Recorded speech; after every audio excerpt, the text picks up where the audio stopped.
Standard 7 says the educational leader promotes the academic success of personal well-being of all students by promoting communities of engagement for families and other stakeholders in the school's community. My reflection on this standard, so I broke it into the categories that was suggested, and I'm going to talk a little bit about it. Academic success, professional collaboration with principals, teachers, and staff.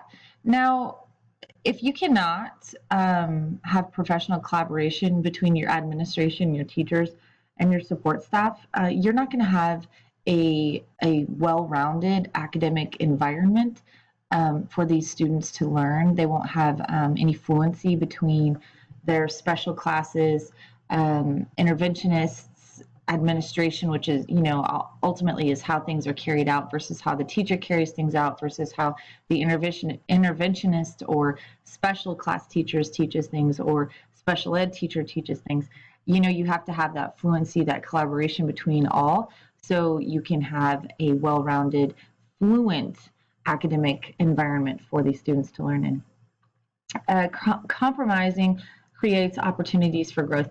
I think that's incredibly important in academic success for the students, because you can't walk in as a teacher and say, it's going to be this way, I'm going to do this, I'm going to do that, and you're not doing anything about it.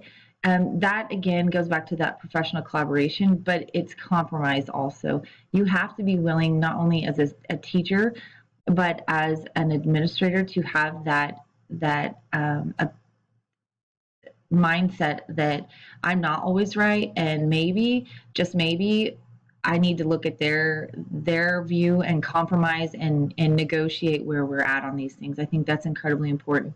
Making sure that parents and your staff feel valued and listened to. You need to make sure for academic success that you have open lines of communication. I can't stress that enough. In my last district, there was little to no communication, and it was a very toxic environment. Every teacher ran their classroom as if it was on an island. There was no communicating between the teachers.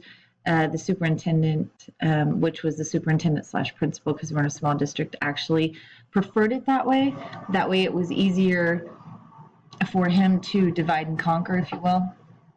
It just was not a good environment. So I would really say you need to open those lines of communication up and make sure that we have that fluency in the district.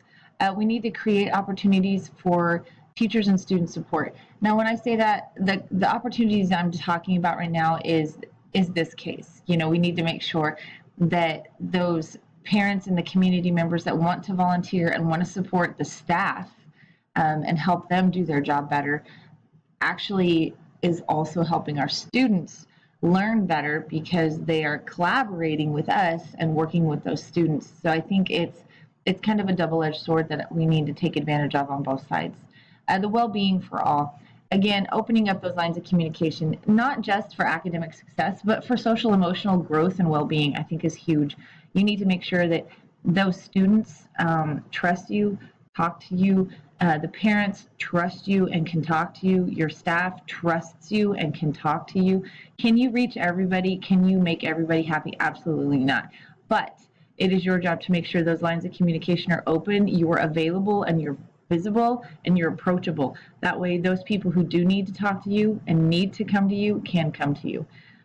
Diverse volunteers. I think that that in any case is important. You don't want to put an ESL with somebody who speaks no Spanish. You just don't want to do something like that. You want to make sure that you have diverse volunteers. That way you can accommodate things if it's available, I should say. You want to make sure that you have diverse volunteers.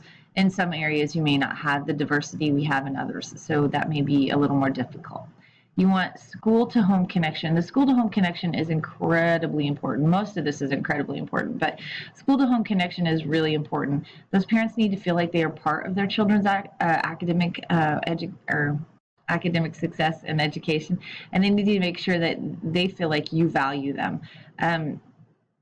Opportunities for support. Again, we go back to those building opportunities for support, not just by volunteers, but opportunity to support those students in any manner possible. Well-being, overall well-being. We've got to keep remembering that overall well-being. That doesn't just mean academically. that is inside out of school. You need to make sure that those students feel valued, cared for, and supported in all aspects that you are able to, as an administrator and or teacher, support those students. Community engagement. We need to outreach for support. Now, we made the outreach for support in this case study. It was unsuccessful.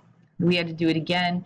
I think that is the real key to this case, is that we need to have perseverance. If you first don't succeed, try again. Maybe it was not that the principal wouldn't have had success, but he was asking for volunteers in the cafeteria. Maybe that's where parents feel like they're irrelevant, and that's not what they want to help support. They want to help support in the classroom. Things like that we need to consider. And they had the community survey. We talked about a parental survey. We had the community meetings. We created volunteer opportunities. We were inviting community members into the school.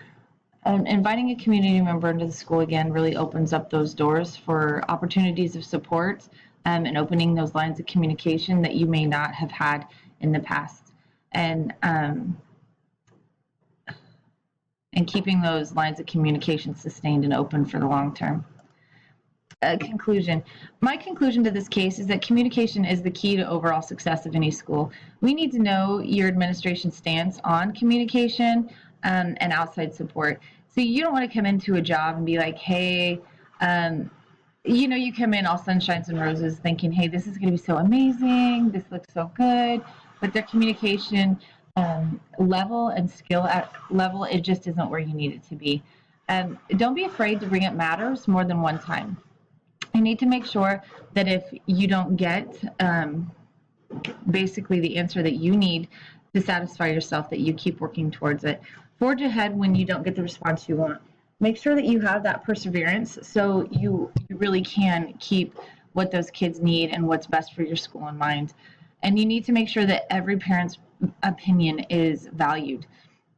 We may not always agree, but we need to make sure we value that those parents have those opinions, and always be a champion for your students and your school.